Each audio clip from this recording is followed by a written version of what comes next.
The year was 1830, and I was a full-hand slave, meaning I worked in the field from sunup to sundown. I was bought by my master in 1829. My typical day consists of waking up at 6 a.m. and working in the field picking cotton until 8 p.m.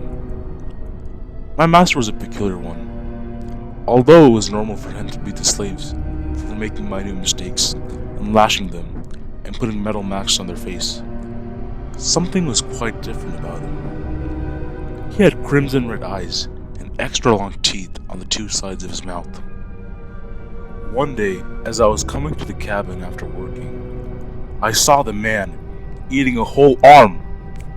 I stood still, stunned. He was oblivious to my presence and kept eating the limb.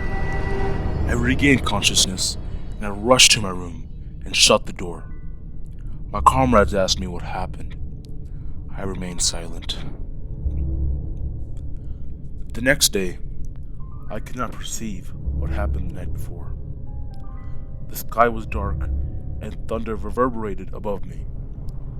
I headed to the fields to complete today's work. I had a close comrade.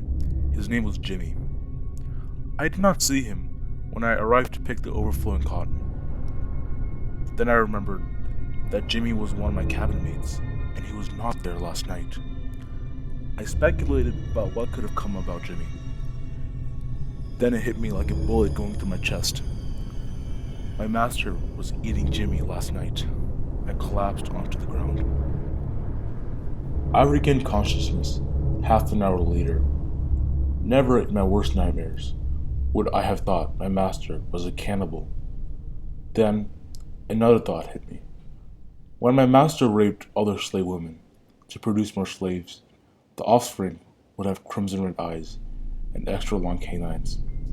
The baby slaves are also vampires. The time was 9 p.m., and after picking cotton, I headed back to my cabin. As I trudged along to my cabin, I heard something very bizarre. I heard quite heavy breathing behind me. I turned my head and saw my master with an axe. I looked into his crimson red eyes, full of hatred. I ran. I sprinted. I ran faster than I ever imagined to my cabin. He ran behind me to kill me. I ran to my cabin and knocked on the door. No response. My master was getting close. I knocked harder. No response. My master was getting even closer. I screamed, "Damn it, open the door!" My cabin mates finally opened the door, and I got in. My master never knocked on my door. I yelled at my cabin mates and asked why they did not open the door. They had a good reason. The master was after them too. That night, I heard heavy footsteps around my cabin. I was frightened, terrified.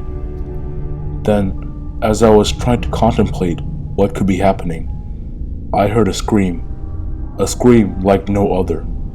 At that very moment, I knew exactly what had happened.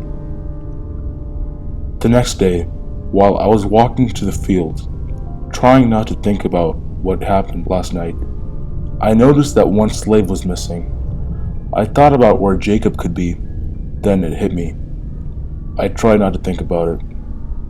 As I was walking through the fields picking cotton, I found his body, devoured. But I had no choice. I could not stop working. Again at night, I heard footsteps around my cabin. But this time, I heard 3 screams. I knew what had happened. I anticipated that my master had killed 3 slaves. The next day, as I was walking to the fields to pick cotton, I found 3 bodies, completely devoured. Then, I continued what I had to do. This night was the most terrifying. As I was sleeping, I heard footsteps around my door. Then I heard a scream that was like no other. But this was different. It was a scream of my master. I knew he was after me again. I had a gun beside my bed. I stole it when these mysterious things started happening, and I armed it. My master came through the door. He looked different. Blood in his mouth, long canine teeth, He had the head of a goat and wings of an owl. I shot the creature through the chest. No effect. He ran to me and tried to eat me. I woke up at that instant.